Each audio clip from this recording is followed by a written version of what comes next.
Option? नहीं, देखिए ऐसा है कि मिट्टी काटने के ऊपर तो पहले सरकार ने निर्णय किया था, लेकिन फिर हो गया कि जो लोग अपने खेत का भी मिट्टी काट रहे हैं उन लोगों का भी इशू हो गया था। लेकिन उसके ऊपर एक पॉलिसीज जल्दी बन रही है कि पुल के आसपास के कैसे मरम्मती करना है, कैसे मेंटेनेंस करना है, कैसे उसको भविष्य में ठीक से रखना है, उस पर माननीय उच्च स्तरीय बैठक हुई और उस पर निर्णय हो रहा है। पनोरमा ग्रुप, जो सोचता है वो करता है, आपके अपने सपनों का आशियाना।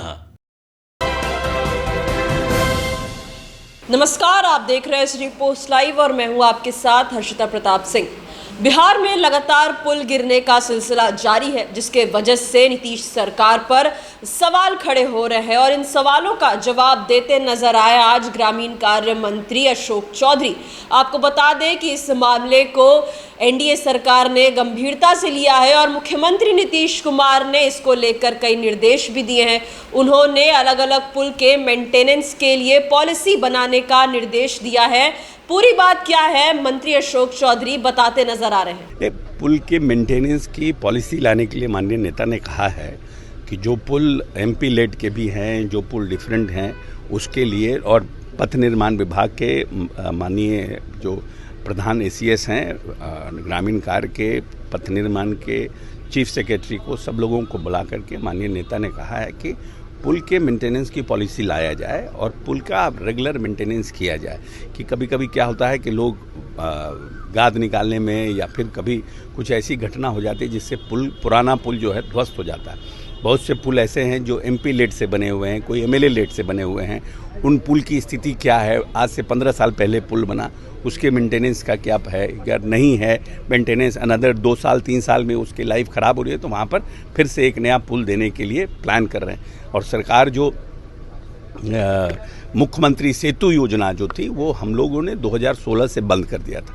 उस फिर से फेज़ 2 को शुरू करने पर भी विचार विमर्श चल रहा है। हम समझते हैं बहुत जल्दी इस पर निर्णय होगा। जो ठेकेदार मिट्टी काट रहे हैं, ग्रामीण कह रहे हैं कि मिट्टी काट के बेच दिया जा रहा है, उन लोगों के लिए क्या एक्शन? नहीं, देखिए ऐसा है कि मिट्टी काटने के ऊपर तो पहले सरकार ने निर्णय किया था, लेकिन फिर हो गया कि जो लोग अपने खेत का भी मिट्टी काट रहे हैं उन लोगों का भी इशू हो गया था।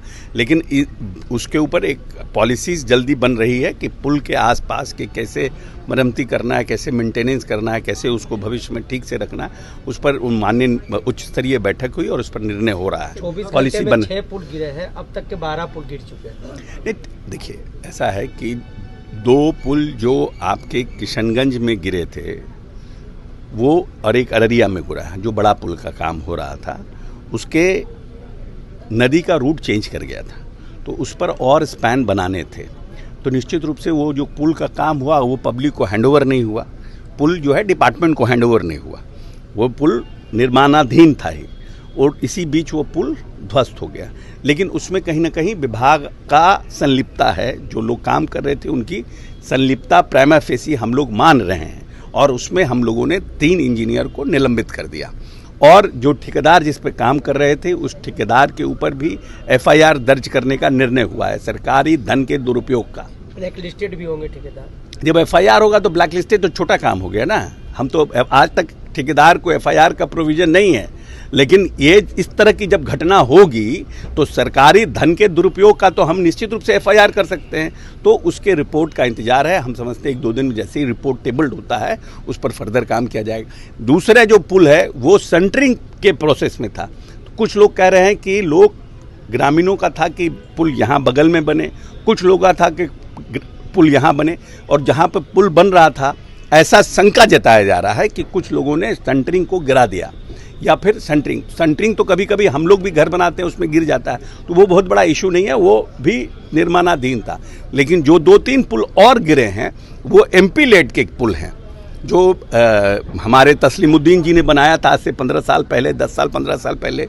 अभी जो पुल कल जो घटना हुई है वो प्रभुनाथ सिंह जी ने बनाया था, वो भी 10-12 साल पहले। लेकिन फिर भी ये सरकारी धन है और इसके मेंटेनेंस की पॉलिसी बनी। तो मुख्यमंत्री जी ने कल उच्च स्तरीय बैठक करके ये निर्णय किया। तेजस्वी कह रहे हैं कि डबल इंजन की सरकार है और पुल छलांग लगा दे रही है नदी में। अब ऐसा है कि ये 1.5 साल ये विभाग आरजेडी के पास था और माननीय तेजस्वी यादव जी इसके मंत्री थे, तो मोरल रिस्पॉन्सिबिलिटी उनकी है ना।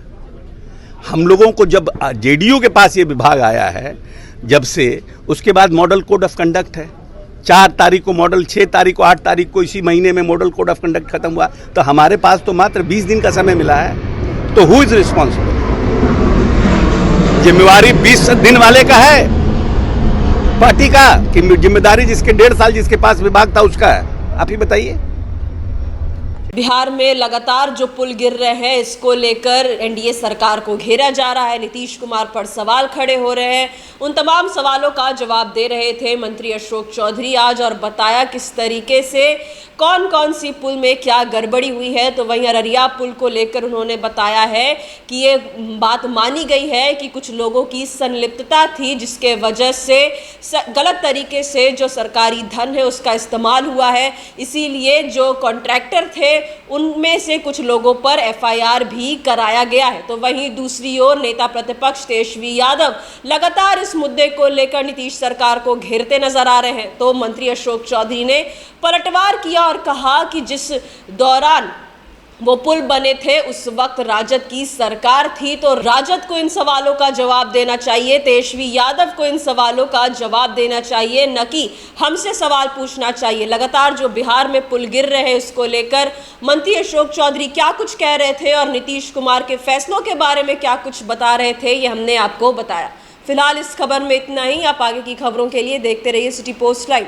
इस वीडियो को लाइक करें, शेयर करें और चैनल को सब्सक्राइब करना ना भूलें। धन्यवाद।